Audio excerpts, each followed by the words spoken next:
নমস্কার, আশা করি সবাই ভালো আছেন। মাইথন যদি কখনো বেড়াতে যান তাহলে বোট রাইডটা কিন্তু অবশ্যই করবেন।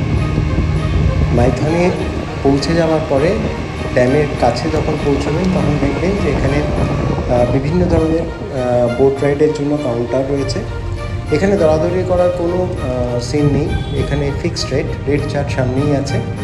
ওখান থেকে এই যে দেখতে পাচ্ছেন এখানে হচ্ছে বুকিং কাউন্টারগুলো।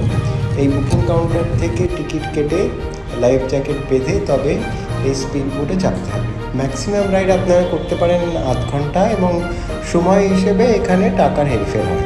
তবে একটা ফিক্সড রেট কার্ড মেনেই এরা বোট রাইডগুলো করায়। এখানে দরাদরির কোনো স্কোপ নেই। আমরা বিকেলবেলা এখানে গেছিলাম, তো বিকেলের নরম আলোতে এই বোট রাইডটা আমাদের কাছে একটা স্মরণীয় অভিজ্ঞতা হয়েছিল।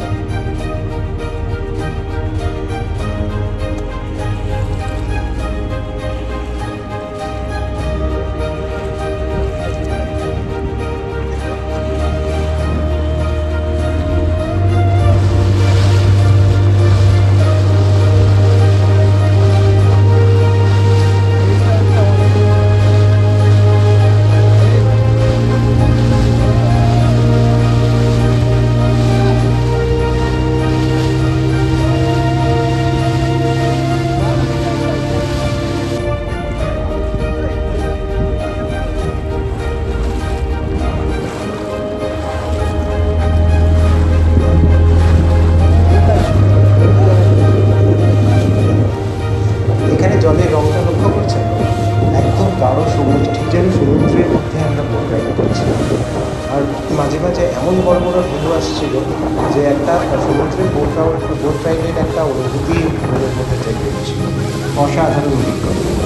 দূরে অনেকগুলো দ্বীপ আছে এই ড্যামটার মধ্যে, যেগুলো ওই দ্বীপগুলো দেখা যাচ্ছে, সেখানেও আপনি যেতে পারেন। তবে ওই আগেই যেটা বললাম যে বিভিন্ন ধরনের রাইডের জন্য বিভিন্ন ধরনের যেটা চার্জ নিয়ে থাকে।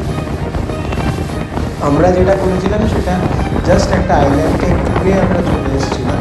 এটা ওই 15 থেকে 20 মিনিটের মতো একটা রাইড ছিল, কিন্তু খুব ভালো লেগেছিল।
নামার কোনো অনুমতি নেই, শুধুমাত্র আপনি পাশ থেকেই ঘুরে আসতে পারেন।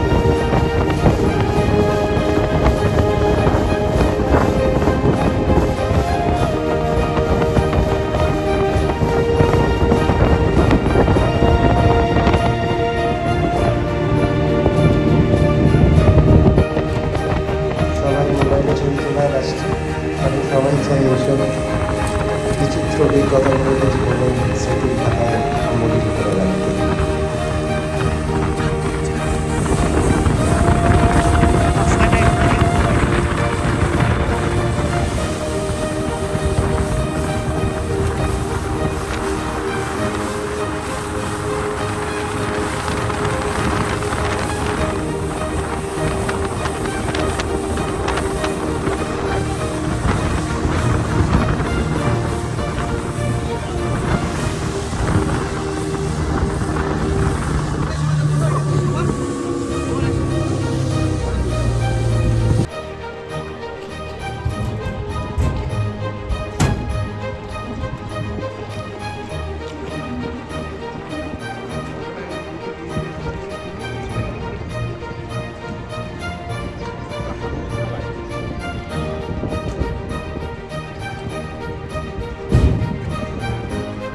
যে জেটিতে থেকে আমরা যাত্রা শুরু করেছিলাম, আবার নৌকা বিহার শেষ করে আমাদের নৌকা সেই জেটিতেই আমাদের ফিরিয়ে দিল।